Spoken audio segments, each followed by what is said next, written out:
Assalamualaikum warahmatullahi wabarakatuh. Welcome back with me again. Hari ini kita belajar lagi tentang kosakata bahasa Inggris yang lain, tetapi temanya hari ini adalah tentang CPR. Ada yang tahu tentang CPR?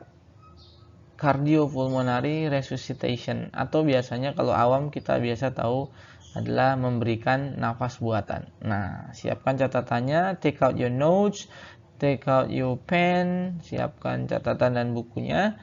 Kita akan mulai dengan kosakata baru, vocabularies tentang CPR. CPR itu ada banyak langkahnya ternyata, dan tidak langsung CPR ya ternyata. Ada pre-activity-nya. Sebelum CPR dilakukan ada langkah-langkahnya ya. Langkah yang pertama, before CPR, ada check the scene and the person. Nah ini ya, check the scene, ada kata baru di sana, the scene. The scene itu adalah lokasinya ya, and the persons, dan orang yang kita akan beri pertolongan. Jadi ada kata scene di sana, ada the person. Pertama cek dulu scene-nya bagaimana, lokasinya, the person ya. Make sure the scene is safe ya. Pastikan lokasinya aman ya. Kalau misalnya ada yang tenggelam, terdampar, masih di pinggir pantai, ditarik ya ke tepian gitu, ke tempat yang lebih aman. Kalau di pinggir jalan atau di tengah jalan, dibawa ke tempat yang aman dulu ya. Then tap ya. Karena ini ada kata kalimat make sure itu pastikan the scene is safe ya. Lokasinya aman. Then tap, tap. Tap itu gini nih. Tepuk ya. The person on the shoulder. Tepuk ya orang tersebut di pundaknya, and shout ya. Shout itu dan teriak, bertanya kita ya, are you okay gitu ya. To ensure, untuk meyakinkan, memastikan that the person needs help, bahwa orang tersebut memang butuh bantuan ya. Oke, masih langkah sebelum CPR ya. Next steps number 2, call 911. Ini yang sering dan pasti terjadi kalau di Eropa ya. Hari ini saya pakai artikel sumbernya dari Red Cross America. Jadi mereka kalau yang pertama pasti call 911, menelpon kedaruratan. Kalau kita ambulan ya, nomornya beda-beda ya. Saya nggak tahu ya nomornya berapa. Kalian ketik di kolom komentar ya. Kalau di Indonesia 911-nya apa, emergency kedaruratannya berapa ya. Call 911 for assistance ya. For assistance itu untuk bantuan ya. Yang pertama memang kita harus telepon dulu. If it is evident that the person needs help, evident itu terbukti ya. Kalau terbukti that the person needs help, kalau memang terbukti orang tersebut memang butuh bantuan, kita pastikan kan, siapa tahu dia masih bernafas dan tidak apa-apa. Call or ask a bystander. Ada kata baru di sana, bystander, orang yang ada di situ ya. Bystander itu artinya adalah orang yang lewat di situ, orang yang menyaksikan. To call 911. Jadi kita bisa meminta mereka untuk telepon 911 dulu ya, ambulans gitu ya. Then send someone to get an AED. Lalu send someone itu ya, suruh seseorang untuk mencari AED. AED itu alat ya. Saya juga baru tahu hari ini. Setelah ini nanti kita lihat di gambar ada biar lebih lengkap ya. AED itu apa? If an AED is unavailable, kalau AED-nya ini unavailable, tidak ada, or there's no bystander to access it, atau nggak ada orang-orang yang di situ, bystanders tadi orang yang lewat yang menyaksikan, to access it, yang bisa mendapatkannya, stay with the victim ya. Stay with the victim. Stay with itu bersama ya, tetap bersama the victim, tetap bersama si korban ya. Call 911 and begin administering assistance. Lalu call 911, telepon ambulan, and begin, dan mulai administering assistance. Administering ini artinya memulai melakukan assistance, bantuan ya. Begitu. Nah, ini dia tadi AED-nya, Automated External Defibrillator ya. Automated External Defibrillators ya. Ini adalah alat untuk mengukur irama jantung ya, tetapi elektrik ya, digital gitu. Belum familiar ya, saya juga baru tahu. Tapi kalau kalian nursing student, tentu ini bukan hal yang baru ya. AED. Masih before CPR, sebelum CPR dilakukan, open the airway. Open the airway, buka airway itu ya sini. Mulut berarti ya. with the person lying on his or her back, gitu ya. With the person, dengan orangnya atau korban tersebut, lying on itu berbaring, on his shoulder, di atas her back. Back itu bukan hanya artinya belakang, tapi pundak juga artinya belakang ya. Back itu juga artinya pundak ya. Jadi dia gitu menghadap ke atas, tilt the head back slightly to lift the chin. Tilt itu adalah diangkat gitu, head back, bagian kepala belakang gitu, tilt back gitu, slightly to lift the chin gitu ya. Jadi mendongak gitu akhirnya. Chin itu adalah dagu ya. Jadi kepala bagian belakang ditekan gitu, terus nah gitu. The head slightly to lift the chin gitu, untuk ngangkat chinnya ya. Chin itu tadi apa? Ya, dagu ya. Kalau ini pipi, cheek ya, beda ya. Chin, cheek. Oke. Oke, cukup banyak ya kosakata baru hari ini. Masih before CPR, check for breathing. Jadi check for itu pastikan breathing, pastikan nafas ya. Coba dicek nafasnya, check for breathing. Listen carefully, dengarkan dengan seksama, for no more than 10 seconds. Kurang lebih 10 seconds, 10 detik ya. For sounds of breathing, untuk mendengarkan, oh ya ada suara yang bernafas nih. Occasional gasping sound do not equate to breathing. Occasional ya. Gasping sound itu kayak gitu ya, bukan nafas ya. Jadi bunyi gasping itu tidak sama dengan breathing. If there is no breathing, nah kalau kita pastikan there is no breathing, tidak ada pernafasan, tidak bernafas ini orang, begin CPR, baru kita mulai CPR. Ternyata begitu ya SOP-nya. It's not like what you see on the movie. Tidak seperti yang kita lihat di film-film itu langsung gitu ya dilakukan. Ya, ternyata ada prosesnya ya. Sebelum CPR ya. Red Cross CPR. Nah, ini sumber yang saya pakai hari ini adalah Red Cross CPR. Ini artikel yang saya ambil dari Palang Merah Amerika, jadi kalian bisa lihat artikel lengkapnya. Dan lagi-lagi fokus kita hari ini adalah vocabulary-nya ya. Kalian tentu bisa belajar teknik aslinya, tetapi yang fokus kita, karena kita hari ini belajar bahasa Inggris ya, kita fokus pada vocabulary-nya ya. Kosakata apa yang ada pada CPR ya. Push hard, push fast. Ya, tahu dong. Push itu apa? Push itu mendorong, dorong dengan hard, dengan keras, dorong dengan cepat ya. Push hard, push fast ya. Place your hands, letakkan tanganmu one on the top of the others. Gini ya. One on the top of the others. Ini mirip ketika kita mencuci kemarin ya, how to wash your hand. Gitu. In the middle of the chest, lalu kita letakkan di mana? In the middle itu di tengah the chest. In the middle of the chest, di tengah dada ya. Oke. Use your body weight, gunakan body weight itu adalah berat tubuh Anda. Gunakan berat tubuh Anda to help you administer, untuk membantu Anda melakukan compressions. Compression itu apa ya tadi? Proses menekan dada gitu ya. Nanti detail gambarnya ada, karena saya juga belum pernah melakukan ini teman-teman, tapi saya akan coba jelaskan vocabulary-nya in English itu apa aja ya.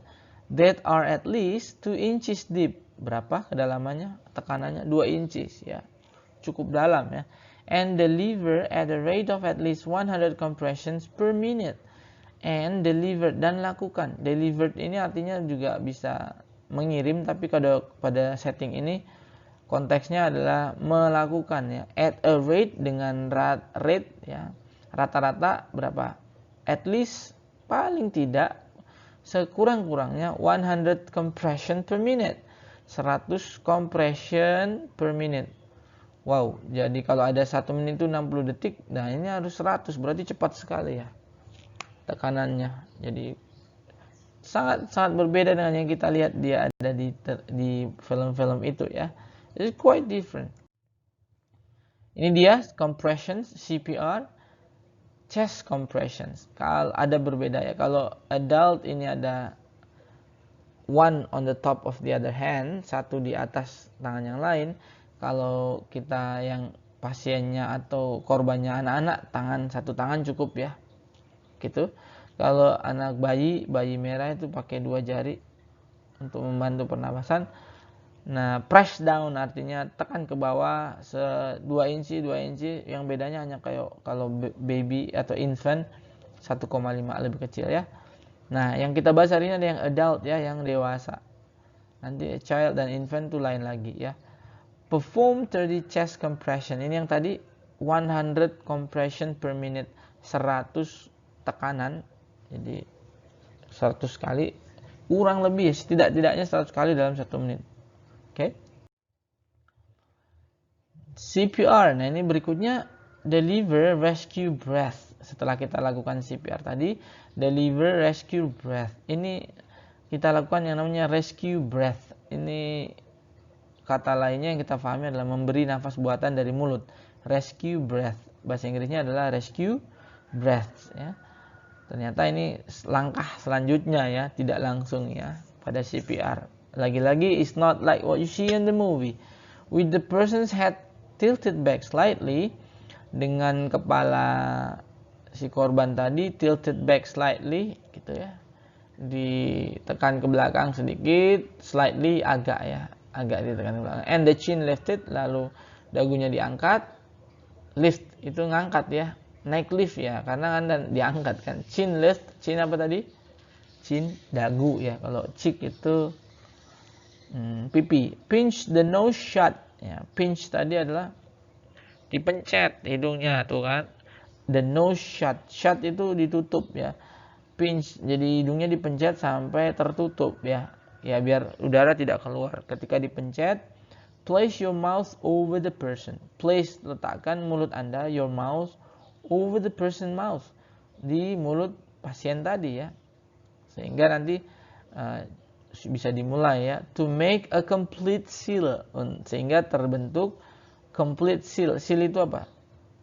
Ya kalau bahasa umumnya seal itu segel gitu ya. Complete seal itu berarti sama sekali tidak ada udara yang keluar ya. Complete seal sampai mulut itu tutup ya, mulut ke mulut. Blow into the person mouth. Blow itu apa? Nah, itu ya blow ya. Tiup ke dalam mulut orang tadi atau korban tadi. To make the chest rise. Untuk membuat rise. Rise itu naik. Chestnya, dadanya biar naik ya. Karena kita isi dengan tekanan udara ya, chest rise. Memang tujuannya di situ ya, biar dadanya naik gitu ya. Deliver to rescue breath. Lakukan to rescue breath ya, lakukan 2 kali ya, memberi nafas dari mulut ini. Dan continue compressions, lalu lanjut lagi dengan compressions gitu ya. Jadi tidak terus-terusan ternyata ya. Dan continue compressions. Ini dia gambarnya delivery or deliver rescue breath. Ini yang bahasa Inggrisnya napas buatan dari mulut adalah rescue breath. Open airways, ini dibuka ya kan. Ini tadi yang tilt back tadi, tilt back kepalanya di belakang kan, ditekan terus chin up gitu kan. Lift diangkat, in the chin slightly, pelan-pelan kan. Ini lifting the chin slightly ya. Dibuka airway-nya di pelan-pelan ya. Watch for chest rising. Pinch nose, dipencetin tadi hidungnya dipencet begini kan. And give to rescue breath, dan lalu kita mulut masukkan sehingga dadanya nanti chest rising. Watch for chest rising sampai dadanya naik gitu kan setelah kita kasih udara. CPR berikutnya adalah deliver the rescue breath gitu ya. Oh tadi sudah yang ini. Nah ini dia. Continue CPR steps ya. Keep performing cycle of the chest compression and breathing until the person exhibits signs of life. Keep performing itu artinya adalah apa? Lakukan terus tadi berulang kan ini. Continue CPR steps. Steps tadi diulangi berkali-kali. Keep performing, tetap lakukan cycles. Putaran chest compression tadi ya. Chest compression, rescue breath, chest compression dan seterusnya. And breathing until the person, dan pernapasan ya. Until itu artinya adalah sampai the person exhibits signs of life. Orang tadi menunjukkan, exhibits, ada kata exhibition. Exhibition itu pameran, exhibit itu menunjukkan signs of life, menunjukkan tanda-tanda kehidupan, such as breathing, seperti bernafas. Ya, kita lihat sambil setelah dilakukan tuh kelihatan ada tanda-tanda bernafas nggak? An AED becomes available. Atau ketika alatnya sudah ada, tadi apa? AED, ya, alat pengukur irama jantung ya secara digital, become available. Available itu udah ada. Kalau alatnya sudah ada, atau EMS, ya, EMS itu adalah orang yang emergency, ya, medical service, ya, adalah orang yang kita panggil di 911 ambulan, ya, paramedics emergency, or a trained medical responder, atau paramedis, ya, yang sudah terlatih, arrives, tiba di scene. Jadi kita ulangi terus sampai apa? Sampai medical service atau trained medical respondernya datang, ya. Jadi sampai ya paramedics yang terlatih itu datang gitu. Tapi ada catatannya teman-teman. Note, end the cycle if the scene become unsafe, ya. Akhiri cycle, jadi putaran tadi mulai dari CPR, compression, terus kemudian ada breathing tadi, ya, rescue breath. If the scene becomes unsafe, kalau lokasinya sudah nggak aman, hentikan, ya. Or you cannot continue performing CPR due to exhaustion. Atau you cannot continue performing CPR. Atau Anda sudah tidak bisa melanjutkan melakukan CPR lagi. Kenapa? Due to itu karena exhaustion, karena kecapean, karena tidak mudah, ya, kita compression gitu kan, compression terus rescue breath, itu cukup melelahkan. Ya, setidaknya kalau kita lihat alur SOP yang benar, it's not an easy way, ya. Alhamdulillah, bukan hal yang mudah, ya. Alright, thank you. I hope you guys learning new vocabulary from today's material. Semoga teman-teman hari ini belajar vocabulary baru tentang CPR terutama, ya. If you have a question and query, feel free to drop it in the comment section of this video, ya. Kalau ada teman-teman yang bertanya atau mungkin mengoreksi yang ada yang mungkin terlewat dari materi hari ini, silakan posting di kolom komentar, ya. Enjoy, happy learning everyone. Assalamualaikum warahmatullahi wabarakatuh. Bye bye. You never walk alone.